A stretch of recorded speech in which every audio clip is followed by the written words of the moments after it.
When I was in 8th grade, something unexplainable happened to my best friend, Jerald. It was like any other summer night.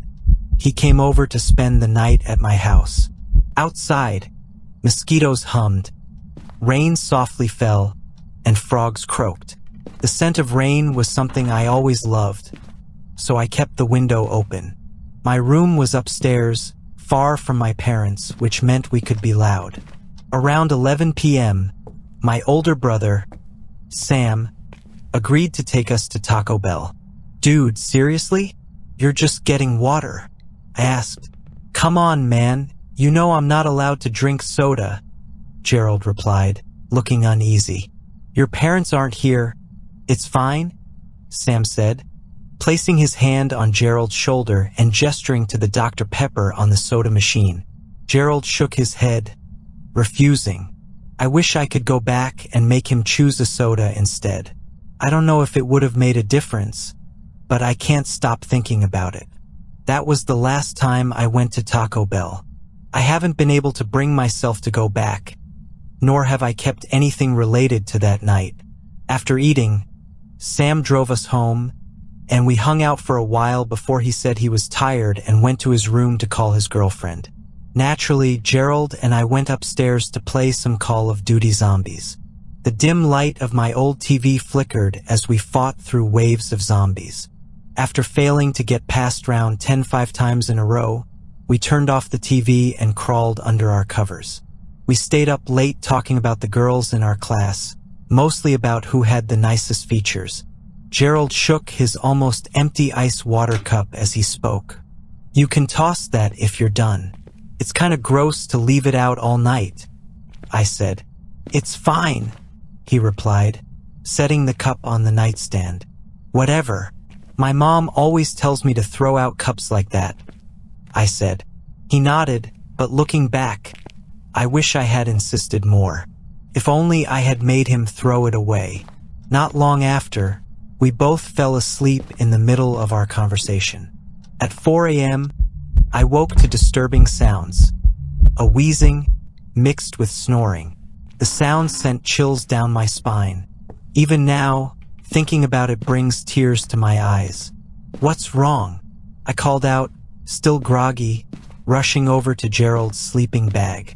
His face was pale, and he was trying to speak, holding a cup in his trembling hand.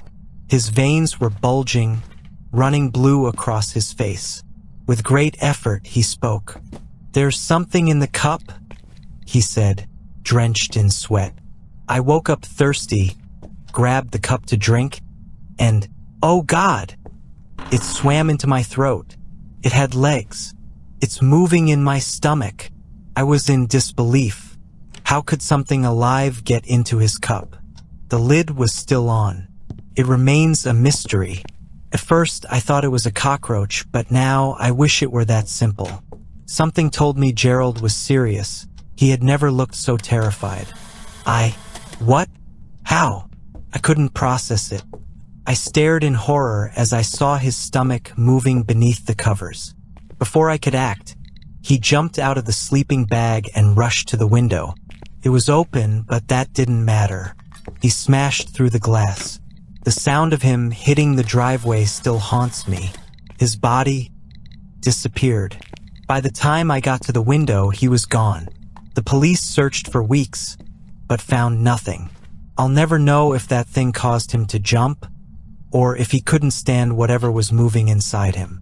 Every night, I relive the nightmares, and they seem endless. The worst one is when I wake up to Jerald standing by my bed, coughing up blood and organs. I still boil my water and only drink from clear cups.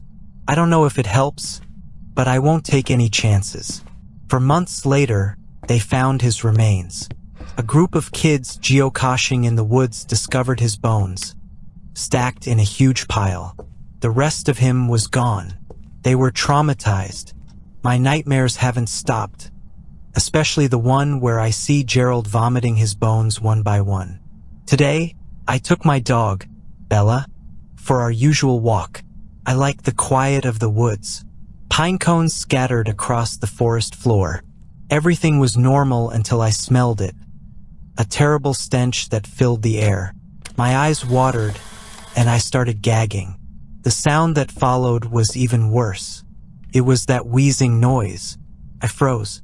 Bella sensed something too and started growling. The sound was coming from behind me. I turned, wishing I hadn't. Imagine how someone looks when they've lost all their bones and organs.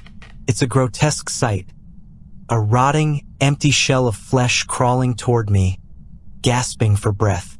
The wheezing, the stench, it overwhelmed me. As it came closer, I felt my body shutting down, just like that night when Jerald disappeared. I didn't stay to find out its intentions. I don't know if it was still Jerald or if it was something controlling his body. But I'm not sleeping tonight or ever again. I've made up my mind to leave this town. It's unbelievable I've stayed here after all that's happened. Tonight, I brushed my teeth as usual. Staring into the mirror, trying to process what I saw earlier, I reached for the clear cup on the counter and rinsed my mouth. I wish I hadn't. I shoved my hand into my mouth, trying to stop it before it was too late. Couldn't. With only seconds to decide, I locked myself in the bathroom. I pushed every piece of furniture that would fit against the door. My heart pounded, as if I had the sharpest stomach pain ever, multiplied by 40. As I writhed on the cold tile floor, I heard the garage door open. The front door creaked. My mom was home,